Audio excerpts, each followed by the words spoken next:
मेरा नाम आस्था है। मैं काशीपुर में रहती हूँ। यह मेरी कहानी है जो मेरे ससुराल में मेरे ऊपर हुए जुल्मों की है। ईश्वर किसी को ऐसा ससुर न दे जैसा मेरा था। मैं उनकी विधवा बहू थी। मुझ पर 5 साल तक जुल्म होते रहे। घर में मौजूद सभी लोग मेरे बारे में तरह तरह की बातें कर रहे थे। वे इस बात पर बहस कर रहे थे कि मेरे विधवा होने के बाद मुझे मायके में रहना चाहिए या ससुराल में। मेरी भाभी नहीं चाहती थी कि मैं उनके घर जाकर रहूं। वह बार बार यही कह रही थी क्योंकि मेरे भाई की आमदनी बहुत कम थी। वह मेरे और मेरे 2 बच्चों का बोझ उठाने से कतरा रही थी।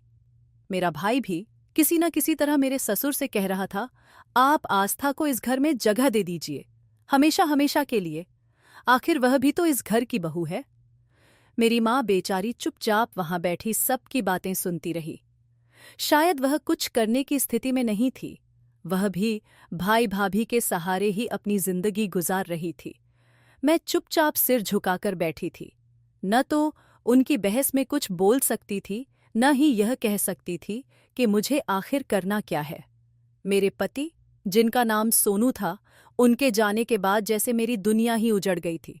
मुझे नहीं पता था कि सोनू अचानक मुझे इस दुनिया से छोड़कर चले जाएंगे। मैं बिल्कुल अकेली पड़ गई थी। मेरे साथ साथ मेरे 2 बच्चों को भी यकीन नहीं हो रहा था। सोनू से मेरी शादी पसंद की नहीं हुई थी, लेकिन शादी के बाद हम दोनों एक दूसरे को बहुत चाहने लगे थे। मैंने अपनी शादीशुदा जिंदगी से पहले किसी पराये मर्द को ऐसी नज़र से नहीं देखा था। मेरे पति सोनू मेरी जिंदगी में आने वाले पहले शख्स थे और मैं उन्हें बहुत चाहती थी। जब वो शोशीगो सीधी बच्चे इस दुनिया में आए तो हमारी जिंदगी हर तरह से पूरी हो गई थी। ये बच्चे हमारे प्यार की निशानी थे और हमारी जिंदगी बहुत अच्छे से गुजर रही थी। ससुराल में मुझे किसी चीज की कोई परेशानी नहीं थी। मेरी सास पहले ही नहीं थी। वह मेरी शादी से पहले गुजर चुकी थीं। सोनू के सिर्फ 2 बहन भाई थे। उनकी एक बहन थी जो शादीशुदा थी। उसका ससुराल हमारे घर से बहुत दूर था, जिसकी वजह से वह साल में एक बार ही आती थी। घर में सिर्फ मेरे ससुर, मेरे पति, हमारे 2 बच्चे और मैं थी। कुछ दिनों से सोनू को ऑफिस की तरफ से कुछ परेशानियां थीं, जिसकी वजह से वह बहुत उदास रहने लगे थे। उनकी कंपनी में बहुत नुकसान हो रहा था और इस वजह से कई वर्कर्स को निकाला जा रहा था। सोनू भी इस बात से परेशान थे कि अगर कंपनी ने उन्हें भी निकाल दिया तो वह दूसरी नौकरी कैसे ढूंढेंगे। आजकल अच्छी कंपनी में नौकरी मिलना बहुत मुश्किल था। वह दिमागी दबाव का शिकार हो रहे थे। मैं उन्हें बहुत समझाती और तसल्ली देती थी, आप फिक्र मत करें, सब ठीक हो जाएगा, सब ईश्वर पर छोड़ दें। लेकिन वह कहते, यह नौकरी भी मुझे बहुत मेहनत के बाद मिली थी। मैं काफी दिन तक बेरोजगार रहा था। वह परेशानियों में डायस्टी डूबते चले गए। मुझे इस बारे में कुछ पता नहीं था कि उन्होंने इस परेशानी को अपने दिल और दिमाग से इतना लगा लिया था कि वह दिमागी तौर पर बीमार हो गए। फिर एक दिन कंपनी से बुरी खबर आई, जिसने मेरी दुनिया हमेशा के लिए उजाड़ दी। पता चला कि उन्हें भी नौकरी से निकाल दिया गया। उनके साथ के वर्कर्स का कहना था कि सोनू को अचानक दाईं तरफ बहुत तेज दर्द हुआ था। वह इस दर्द को नजरअंदाज करते हुए काम में व्यस्त रहे। फिर पसीने से उनका चेहरा तर हो गया और कुर्सी पर बैठे बैठे वह बेहोश हो गए। बाद में हमें पता चला कि सोनू को हार्ट अटैक हुआ था, जो उनके लिए जानलेवा साबित हुआ। मेरे दोनों बच्चे इतने छोटे थे कि अभी स्कूल भी नहीं जाते थे। छोटा बेटा 2.5 साल का था और बड़ा बेटा 5 साल का। मेरे ऊपर तो जैसे परेशानियों का पहाड़ टूट पड़ा था। इतनी बड़ी जिंदगी मेरे सामने मुंह खोले खड़ी थी। मेरे भाई की बातों से साफ जाहिर था कि वह मुझे किसी भी तरह अपने पास रखने को तैयार नहीं था। मेरे ससुर ने भी उनसे कहा, इस सोनू के जाने के बाद आस्था का इस घर पर पूरा हक है, वह यहां रह सकती है। मेरे भाई और भाभी ये बात सुनकर बहुत खुश हुए और मेरे ससुर से बोले, आप कितने बड़े दिल के हैं जो अपनी बहू और अपने पोतों का इतना ख्याल रख रहे हैं। मेरे ससुर पहले आर्मी में नौकरी करते थे। रिटायरमेंट के बाद वह आज़ादी की जिंदगी गुजार रहे थे। उनकी पेंशन से मिलने वाली रकम इतनी थी कि अगर वह अपने साथ 3 लोगों को भी पाल लेते तो उन्हें कोई फर्क नहीं पड़ता। लेकिन वह बहुत कंजूस थे। अपनी सारी पेंशन वह बैंक में जमा करवा देते और हमें 1 पैसा भी नहीं देते थे। सोनू कभी कभी अपनी बीमारियों की वजह से परेशान रहते थे, लेकिन फिर भी उनके पिता को अपने बेटे पर तरस नहीं आता था, बल्कि वह साफ कहते थे, अपनी बीवी और बच्चों का खर्चा पूरा करना तुम्हारी जिम्मेदारी है, मेरी नहीं। अपना खर्चा खुद देखो। उनकी बातें सुनकर मुझे बहुत गुस्सा आता था, क्योंकि वह हमारे साथ रहते थे और उनके सारे काम भी हम ही करते थे। उनके अंदर बहुत रोक टोक थी। सोनू और मैं अपने दोनों बच्चों के साथ ऊपर वाली मंजिल में रहते थे। मेरे ससुर नीचे अपने कमरे में रहते थे। मैं तीनों टाइम का खाना उनके कमरे में पहुंचा देती और चाय वगैरह बनाकर उन्हें दे आती थी। कभी कभी मैं तंग आकर सोनू से कहती, हम पिताजी की इतनी सेवा करते हैं, लेकिन वह अपनी कमाई में से हम पर एक पैसा भी खर्च करने को तैयार नहीं। सोनू मुझे समझाते हुए कहते, आखिर उनकी दौलत का करना क्या है, सब हमारे लिए ही तो जमा कर रहे हैं। यह बातें सुनकर मैं खामोश हो जाती और सोचती कि सोनू सही कहते हैं। उनकी बातें मुझे सच लगने लगती थीं। अब जब सोनू के जाने के बाद वह मुझे ऊपर वाली मंजिल देने को तैयार थे, तो उनकी बात पर मेरी माँ बेचारी कुछ नहीं बोली, लेकिन मेरे भाई और भाभी की आंखें खुली की खुली रह गईं। मेरी भाभी शायद इस वजह से खुश थीं कि उनकी विधवा ननद उनके घर पर आकर नहीं रहेगी। मेरे ससुर ने पहले ही कह दिया था कि आस्था और उसके बच्चे ऊपर वाली मंजिल में हमेशा हमेशा के लिए रहेंगे। यह सुनकर तो उनके सिर से बोझ उतर गया था। मैं भी सोच रही थी कि अब मेरे ससुर के साथ मेरा पहले जैसा रिश्ता नहीं रहा। सोनू के जाते ही वह रिश्ता मेरे लिए खत्म हो गया था, लेकिन हाँ, वह मेरे बच्चों के दादा थे। मैं अपनी माँ की मजबूरी समझ सकती थी और उनके कुछ न बोलने की वजह भी मेरी समझ में आ गई थी। वह भाई के आगे कुछ नहीं कह सकती थीं। मेरे पति को मरे हुए अभी कुछ ही दिन हुए थे, इसलिए मैं बाहर नहीं जा सकती थी और न ही किसी पराये मर्द के सामने आ सकती थी। इसीलिए चुपचाप अपनी जिंदगी का फैसला होते हुए देख रही थी। मेरी ननद सोनू के जाने पर नहीं आ सकी थी। उसका बच्चा होने वाला था और डिलीवरी में सिर्फ 2 दिन बाकी थे। लेकिन इस बेचारी का सदमे से बहुत बुरा हाल था। वह अपने भाई की खबर सुनते ही बहुत बेचैन हो गई थी। अपने भाई की मौत पर भी वह आखिरी बार उसे देखने नहीं आ सकी। इस हालत में वह सिर्फ रोने के अलावा कुछ नहीं कर सकती थी। फिर माँ और भाई मेरे सिर पर हाथ रखकर चले गए। जाते जाते माँ ने मुझसे कहा, बेटी, अगर तुझे कोई परेशानी हो तो फौरन मुझे बता देना। उनकी बात सुनकर मैं सोच रही थी कि जिंदगी में परेशानियों के सिवा बचा ही क्या है, लेकिन उनकी तसल्ली भरी बातें मेरे दिल को सुकून दे रही थीं। उनके जाने के बाद मैं इस बात से परेशान थी कि इतने बड़े घर में मैं अकेले कैसे रहूंगी। मेरे ससुर तो पूरा दिन नीचे अपने कमरे में ही रहते थे।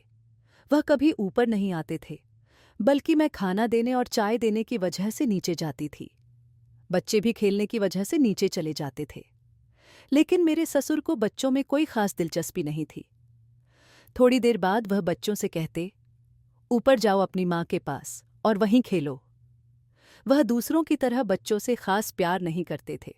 सोनू मुझसे कहते, शायद वह अपनी आर्मी वाली जिंदगी से आए हैं, इसलिए बच्चों के साथ ऐसा व्यवहार करते हैं। कोई बात नहीं, अपनी जिंदगी के मालिक हैं, जैसा चाहें वैसा रहें। अब मैं अपनी छोटी छोटी ज़रूरतें पूरी करने के लिए अपने ससुर की मोहताज हो गई थी। मुझे कोई भी काम करना होता, जैसे खाना बनाने के लिए सब्जी, दूध या कुछ और मंगवाना, तो मुझे उनसे कहना पड़ता था। मैं सोचने लगी कि अब मुझे ससुर के साथ ही जिंदगी गुजारनी होगी। सोनू के जाने के बाद अब मुझे सारी जिम्मेदारी अकेले उठानी होगी। फिर मैं उठी और किचन में जाकर खाना बनाने लगी। मैंने सोचा कि बच्चों के उठने से पहले खाना बनाकर तैयार कर लूं। जल्दी जल्दी सारा खाना बनाकर मैंने रख दिया। मैं सोचने लगी कि पहले खाना बनाते ही मुझे ससुर जी के पास नीचे लेकर जाना होगा। पहले की बात और थी, लेकिन अब मुझे नीचे जाना अजीब सा लग रहा था। फिर मेरे दिल में ख्याल आया कि आखिर पैसे के लिए भी तो मुझे अपने ससुर के आगे हाथ फैलाना ही पड़ेगा, तो उनका खाना देने या कोई काम करने में हिचकिचाहट कैसी। यही सोचकर मैंने सारा खाना रखा और ससुर को देने के लिए नीचे चली गई। मैंने उनके कमरे में उनके बेड पर खाना रख दिया। कमरे के बाथरूम से पानी गिरने की आवाज़ आ रही थी। मुझे लगा कि शायद वह नहा रहे हैं। मैंने सोचा कि जब तक वह नहाकर आएंगे तब तक खाना ठंडा हो जाएगा। यही सोचकर मैं खाना उठाकर वापस मुड़ने लगी। तभी बाथरूम का दरवाज़ा अचानक खुल गया। शायद ससुर जी नहाकर फ्री हो गए थे। मेरे हाथ में खाना देखकर उन्होंने सिर्फ पजामा पहन रखा था। उनके शरीर पर दूसरा कोई कपड़ा नहीं था। मैंने अपनी नजरें झुका लूं, फिर उनसे कहा, मैं आपके लिए खाना लाई थी। उन्होंने मुझसे कहा, खाना बेड पर रख दो।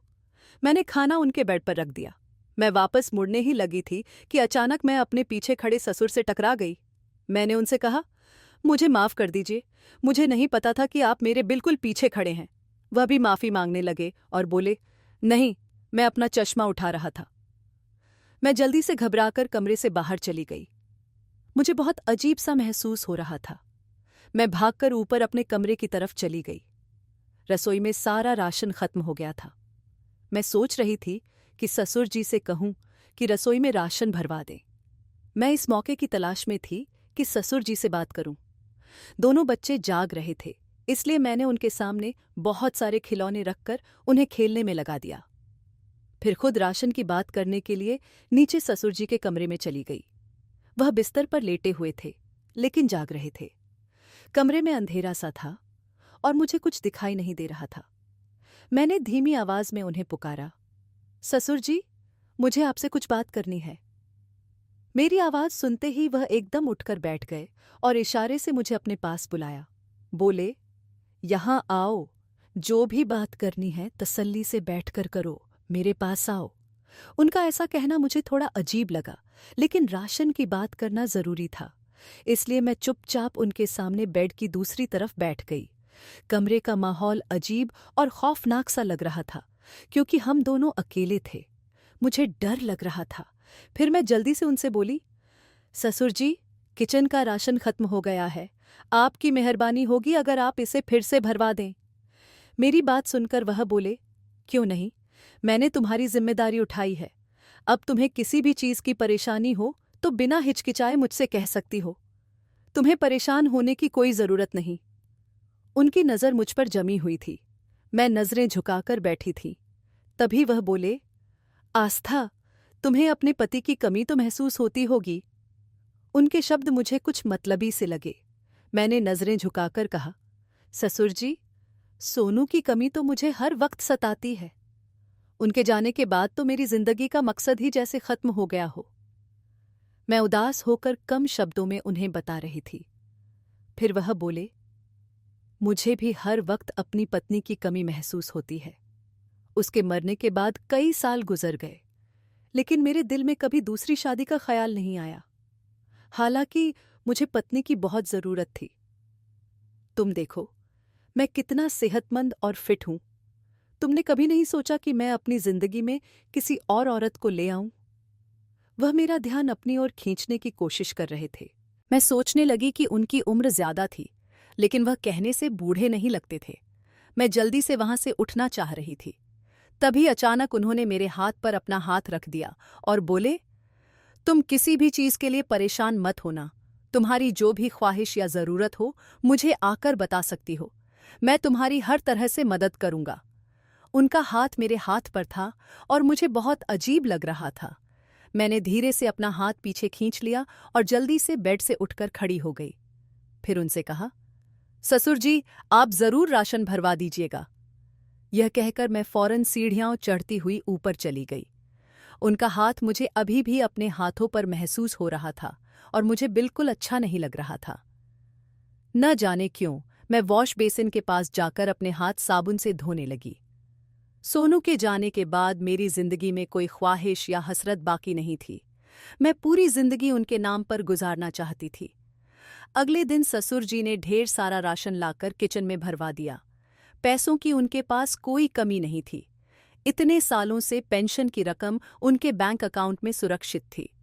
उन्होंने बच्चों के लिए भी ढेर सारे खिलौने और खाने पीने की चीजें लाकर दीं। उन्हें देखकर बच्चे बहुत खुश हुए।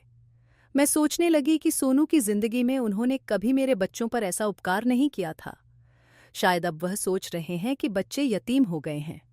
मैंने सारा राशन किचन में सेट कर दिया। एक दिन खाना खाकर दोपहर के वक्त जब दोनों बच्चे सो गए तो मैं नहाने का सोचकर बाथरूम में चली गई। जैसे ही नहाकर बाहर आई, ससुर जी मेरे कमरे में खड़े थे। उन्हें जे देखकर मैं दंग रह गई। मेरे पास दुपट्टा भी नहीं था। मेरे गीले बाल खुले हुए थे और उनसे पानी टपक टपक कर मेरे कपड़ों को भिगो रहा था। उन्हें अपने सामने देखकर मैं शर्म से पानी पानी हो रही थी। मैंने उनसे कहा, ससुर जी, आपको कोई काम था क्या? उनकी नज़र मेरे शरीर से हट नहीं रही थी। उनकी आंखों में एक अजीब सी प्यास झलक रही थी जो मुझे बहुत अजीब महसूस करवा रही थी। वह मुझे देखते हुए बोले, आज मैं बहुत अकेलापन महसूस कर रहा था, इसीलिए सोचा कि 2 घड़ी तुम्हारे पास आकर बैठ जाऊं। मैंने नजरें झुकाकर कहा, क्यों नहीं, आप जरूर मुझे अपने दिल की बात कह सकते हैं। फिर वह बोले, हम यहां बैठकर बातें कर सकते हैं। मैंने कहा, नहीं, यहां बात करना सही नहीं होगा। अगर हम यहां बात करेंगे तो बच्चे अपनी नींद से जाग जाएंगे। दूसरे कमरे में चलते हैं। मैं उनकी बात मानने को मजबूर थी क्योंकि मेरा और मेरे बच्चों का सारा खर्चा उन्हें ही उठाना था। इसलिए मैंने अच्छे से दुपट्टा ओढ़ा और उनकी बात मानकर दूसरे कमरे में चली गई। दूसरे कमरे में सिर्फ एक बेड था। मैं जैसे ही बेड पर बैठी, वह भी मेरे बराबर में आकर बैठ गए। फिर बोले, आज मुझे अपनी पत्नी की बहुत याद आ रही है। जब वह जिंदा थी उसने मुझे कभी किसी चीज की कमी महसूस नहीं होने दी। मैं चाहता हूं कि उनकी कमी तुम पूरी कर दो। फिर उन्होंने मेरा हाथ थाम लिया और बोले, देखो, इस शहर में मेरी बड़ी इज्जत और मकाम है। सब लोग मुझे इज्जत की नज़र से देखते हैं। मैं नहीं चाहता कि कल को कोई मेरे बारे में यह कहे कि मैंने अपनी बहू को अपने साथ रखा हुआ है।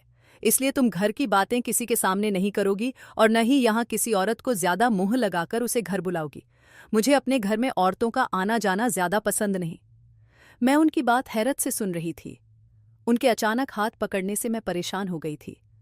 मैंने धीरे से अपना हाथ छुड़ाया और सिर झुकाकर बोली, ससुर जी, आप फिक्र न करें। जैसा आप कहेंगे मैं वैसा ही करूंगी। यहाँ कोई औरत नहीं आएगी और मैं किसी को भी घर की बात नहीं बताऊंगी। आपने मेरी और मेरे बच्चों की जिम्मेदारी उठाई है, इसलिए मैं आपकी बहुत एहसानमंद हूं। वह मेरे शरीर को प्यासी नजरों से देखने लगे। मेरा दिल बुरी तरह धड़कने लगा। उनकी नजरें मुझे बदली हुई लग रही थीं। फिर वह धीरे से मेरे करीब आने लगे और मेरी पीठ पर हाथ फेरने लगे। मैं एकदम उठ खड़ी हुई और सख्त लहजे में बोली, ससुर जी, यह आप क्या कर रहे हैं? मेरे मुंह से हल्की सी आवाज निकली क्योंकि मुझे ऐसा लग रहा था जैसे वह मेरे साथ कुछ गलत करना चाहते हैं। फिर भी वह उठकर मेरे सामने आ गए और बोले, देखो, शुरू शुरू में तुम्हें अजीब लगेगा, लेकिन धीरे धीरे तुम्हें इसकी आदत हो जाएगी। वह मुझे क्या समझाना चाह रहे थे? मैं उनकी बात अच्छी तरह समझ रही थी, लेकिन समझना नहीं चाहती थी। तभी उन्होंने अपने दोनों हाथ मेरे कंधों पर रख दिए और बोले, देखो, मैंने तुम्हारी इतनी बड़ी जिम्मेदारी उठाई है, इसके बदले तुम्हारा भी कुछ हक बनता है। तुम्हारा काम है कि तुम मुझे खुश करो। आज तो मैं जा रहा हूं, लेकिन तुम अच्छी तरह सोच लो, समझ लो कि तुम्हें मुझे हर हाल में कुछ करना ही होगा। उन्होंने मुझे अपनी गंदी नजरों से देखा और नीचे चले गए। मैं मन ही मन घबरा रही थी। मेरा शरीर कांप रहा था। उनके इरादे मेरे लिए बहुत गलत थे। भला यह कैसे हो सकता था? वह मुझे किस तरह खुश करने को कह रहे थे? उन्होंने यह भी नहीं सोचा कि मैं उनके बेटे की विधवा हूं और उनके पोतों की मां हूं। बहू भी तो बेटी के समान होती है।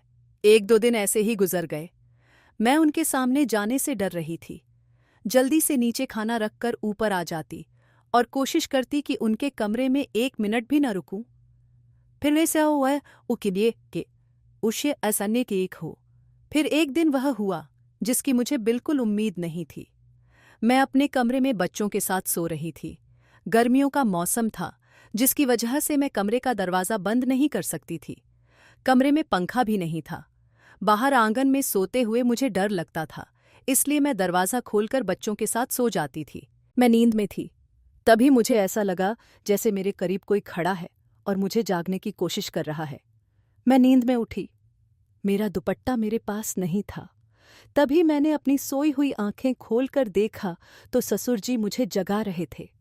मैं एकदम घबराकर उठी और पूरी तरह आंखें खोलकर उन्हें हैरत से देखने लगी।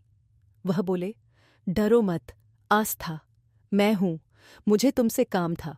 मेरे सिर में बहुत दर्द हो रहा है। थोड़ी देर मेरा सिर दबा दो। मैंने जल्दी से अपना दुपट्टा ओढ़ने की कोशिश की, जो सामने सोफे पर पड़ा था। फिर बिस्तर से उठकर दुपट्टा ओढ़ा और उनसे बोली, ससुर जी, आप कहें तो मैं आपके लिए चाय बना दूं? वह बोले, नहीं, चाय नहीं, बस तुम मेरा एक काम कर दो, अपने खूबसूरत हाथों से मेरा सिर दबा दो। चाय में कैफीन होता है जिसे पीने से दर्द और बढ़ेगा। फिर वह बार बार कहने लगे, मैं नीचे कमरे में तुम्हारा इंतजार कर रहा हूं। यह कहकर वह नीचे चले गए। मैं परेशान सी खड़ी थी। रात के वक्त उनके कमरे में जाना मुझे किसी पहाड़ पर चढ़ने के बराबर लग रहा था, लेकिन उनकी बात मानना भी जरूरी था, क्योंकि उनकी नाराजगी मैं मोल नहीं ले सकती थी। आखिर वह मुझे और मेरे बच्चों को पाल रहे थे। अपनी मजबूरी के बारे में सोचते हुए मैं नीचे की तरफ बढ़ने लगी। कमरे का दरवाज़ा मैंने हल्के से बंद कर दिया ताकि बच्चे न जाग जाएं। नीचे उनके कमरे का दरवाज़ा पहले से खुला था। वह जैसे मेरे आने का इंतजार ही कर रहे थे।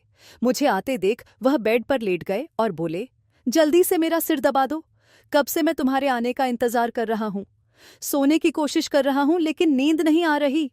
मैं धीरे से उनके पास बैठी और हल्के हल्के उनका सिर दबाने लगी। थोड़ी देर तक सिर दबाती रही। फिर अचानक उन्होंने अपना सिर उठाकर मेरी गोद में रख दिया। मेरा दिल सूखे पत्ते की तरह कांप रहा था। मेरे साथ क्या हो रहा था? वह मेरे साथ क्या कर रहे थे? मुझे कुछ समझ नहीं आ रहा था। क्या वह मेरे साथ कोई गलत संबंध बनाना चाहते थे? मैं धीरे से उठने लगी, तभी अचानक उन्होंने झटके से मुझे खींचकर अपने ऊपर गिरा लिया। मैंने जोर लगाकर खुद को छुड़ाने की बहुत कोशिश की, लेकिन उनकी ताकत बहुत थी। उन्होंने मुझे इतनी जोर से जकड़ लिया था कि सारी कोशिशों के बावजूद मैं खुद को छुड़ा न सकी। फिर मैं उनसे बोली, ससुर जी, आप ये सब क्या कर रहे हैं? आप मेरे साथ ऐसी गंदी हरकतें कैसे कर सकते हैं? मैं आपके मरे हुए बेटे की बीवी हूं, कम से कम अपने उस बेटे का तो ख्याल कर लीजिए। वह मुझ पर गुस्से से चिल्लाकर बोले, तुम्हारा मेरे बेटे के साथ रिश्ता तब तक था जब तक तुम उसकी पत्नी थी। उस वक्त तुम मेरी बहू थीं, लेकिन जैसे ही मेरा बेटा मर गया उसके बाद से तुम मेरे लिए पराई हो। अगर तुम्हें इस घर में रहना है तो मेरे मुताबिक मेरी हर शर्त माननी पड़ेगी। उन्होंने मुझे झटके से बेड पर गिरा दिया। मेरे वजूद को उन्होंने बिल्कुल बेबस कर दिया था। मैं किसी जख्मी परिंदे की तरह फड़फड़ा रही थी। इतने सालों बाद उनकी जिंदगी में कोई औरत मिली थी और सारी कसर उन्होंने मुझ पर निकाल दी। आखिरकार उन्होंने मुझे अपने गंदे मकसद के लिए इस्तेमाल कर लिया। वह आज अपने इस मकसद में कामयाब हो गए थे। मैं बिल्कुल बेबस उनके बेड पर पड़ी थी।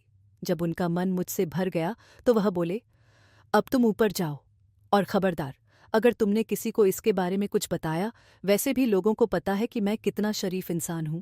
मोहल्ले में मेरी बहुत इज्जत और नाम है।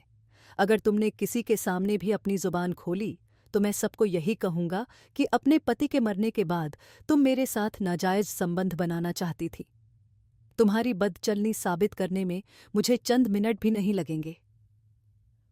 मैंने अपना सस्ता सा बाजू उठाया और अपने जख्मी दिल को लेकर सीढ़ियों पर दौड़ते हुए अपने कमरे में चली गई। मेरे दोनों मासूम बच्चे बेखबर सो रहे थे। उन्हें नहीं पता था कि उनकी मां पर क्या कयामत गुजर चुकी है। जिन परेशानियों से मैं गुजर रही थी, उनसे मेरा दिल फट जा रहा था। फिर मैं बाथरूम में नहाने चली गई। मुझे अपने वजूद पर हद से ज्यादा गंदगी महसूस हो रही थी।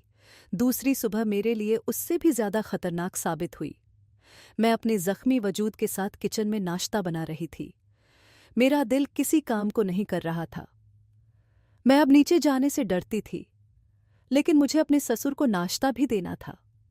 मुझे अच्छी तरह पता चल गया था कि उन्होंने मुझे इस घर में रखकर अपना कितना बड़ा फायदा सोचा था, और अब वह अपने उस फायदे को हासिल कर चुके थे। जब मैं नीचे नहीं गई तो वह खुद ऊपर आ गए। मुझे किचन में देखकर बोले, तुम आज नाश्ता लेकर नीचे क्यों नहीं आई? मैंने उनकी बात का कोई जवाब नहीं दिया और चुपचाप खड़ी रही। वह धीरे से बोले, देखो, रात को जो कुछ भी हुआ उसे भूल जाओ, अपनी जिंदगी में गुजारो, खाओ, पियो और जिंदगी के मजे लो। अगर तुम मुझे ऐसे ही खुश करती रहोगी तो मैं भी तुम्हें हमेशा खुश रखूंगा। बहुत सारा ऐश्वर्य और आराम तुम्हें दूंगा। मैंने उनकी बात सुनकर गुस्से से अपना मुंह दूसरी तरफ कर लिया। फिर चुपचाप नाश्ता उनकी ट्रे में रखकर उन्हें दे दिया। अब तो जैसे मेरी जिंदगी ने नया मोड़ ले लिया था। सारा दिन घर में मैं, मेरे ससुर और मेरे बच्चे ही रहते थे। बाहर का कोई भी आदमी या औरत घर में नहीं आता था। अब वह हफ्ते में 1 या 2 बार मेरे साथ यह पाप करने लगे थे। कई बार मन में ख्याल आता कि अपनी माँ और भाई को ससुर की असलियत बता दूं और हमेशा हमेशा के लिए अपने बच्चों को लेकर यहाँ से कहीं चली जाऊं। इस घर से चली तो जाऊं, लेकिन फिर यह सोचकर डर लगता कि कहीं मेरे ससुर भाई को यह न कह दें कि मेरा ही किरदार खराब है। उन्होंने इतने सालों से शादी भी तो नहीं की थी। लोग अक्सर उन्हें यही कहते थे कि उन्होंने अपनी जिंदगी में सिर्फ एक औरत से प्यार किया और किसी दूसरी औरत की तरफ आंख उठाकर भी नहीं देखा। लेकिन लोग यह नहीं जानते थे कि वह अंदर ही अंदर मेरे लिए कितने गंदे ख्याल रखते थे। जो कुछ वह मेरे साथ करते थे वह सब एक पाप था। कुछ दिन यूं ही गुजरते रहे। मैं हर रोज उस गंदे माहौल में घुट रही थी। दिन मेरे लिए सजा की तरह हो गया था। उन्होंने मेरे बच्चों को शहर के सबसे मशहूर स्कूल में दाखिला दिलवा दिया था।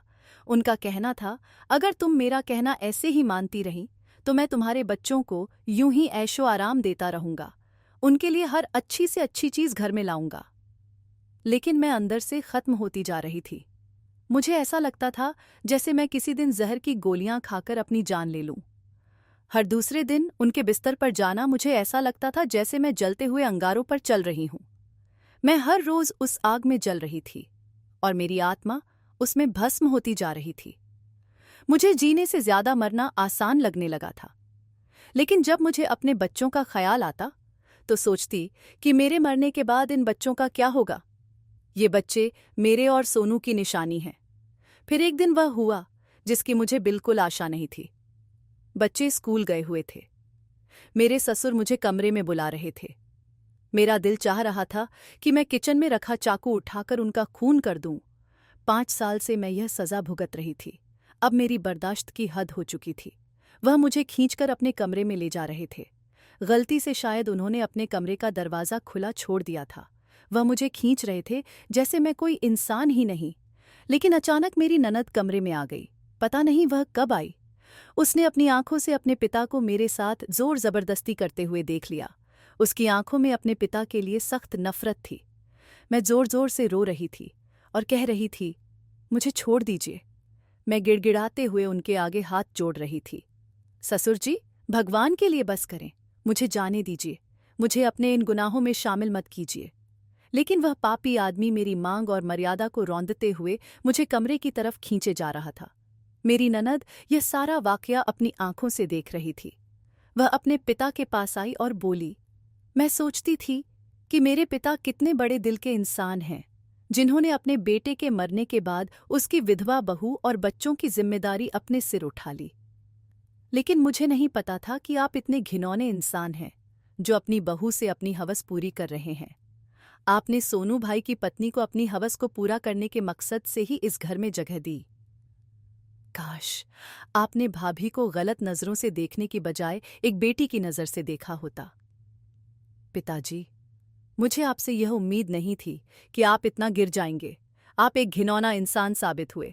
आज मेरा सिर शर्म से झुक गया कि जिस पिता की मैं इतनी इज्जत करती थी वह मेरी नजरों से हमेशा के लिए गिर गया। वह आगे बोली, अब मैं आपसे कहती हूं कि आज से मेरा आपसे कोई रिश्ता नहीं रहा। मेरे लिए आप मर गए और आप भी भूल जाएं कि आपकी कोई बेटी थी, क्योंकि जो शख्स दूसरों की बेटी को बर्बाद कर दे वह इंसान नहीं बल्कि हैवान कहलाने के लायक है। मेरी ननद रोती हुई वहां से चली गई। ससुर जी चुपचाप उसकी बातें सुनते रहे। उन्हें अभी तक उस रिश्ते का एहसास नहीं हुआ था। वह जमीन को ऐसे देखते रहे जैसे अभी उसमें दफन हो जाएंगे। फिर एक दिन पता चला कि वह अपना सब कुछ छोड़ छाड़ कर कहीं चले गए। किसी को उनके बारे में कुछ पता नहीं चला कि वह कहाँ गए। लेकिन उनके कमरे में एक कागज रखा था जिसमें वसीयत अत लिखी बात। उन्होंने अपनी सारी जायदाद मेरे और मेरे बच्चों के नाम कर दी थी। शायद उन्हें अपनी गलती का पछतावा हो गया था, इसलिए उन्होंने सब कुछ मेरे और मेरे बच्चों के नाम कर दिया। जैसा मेरे साथ हुआ वैसा किसी और की पत्नी के साथ नहीं होना चाहिए। मैं दुआ करती हूं कि हर विधवा औरत को भी अच्छी जिंदगी और इज्जत मिले। दोस्तों, उम्मीद करती हूं आपको मेरी कहानी पसंद आई होगी। अगर कहानी अच्छी लगी हो तो वीडियो को लाइक करें। अगर चैनल पर नए हैं तो चैनल को सब्सक्राइब करें और नोटिफिकेशन बेल को ज़रूर दबाएं ताकि अगली अपडेट सबसे पहले आपको मिले।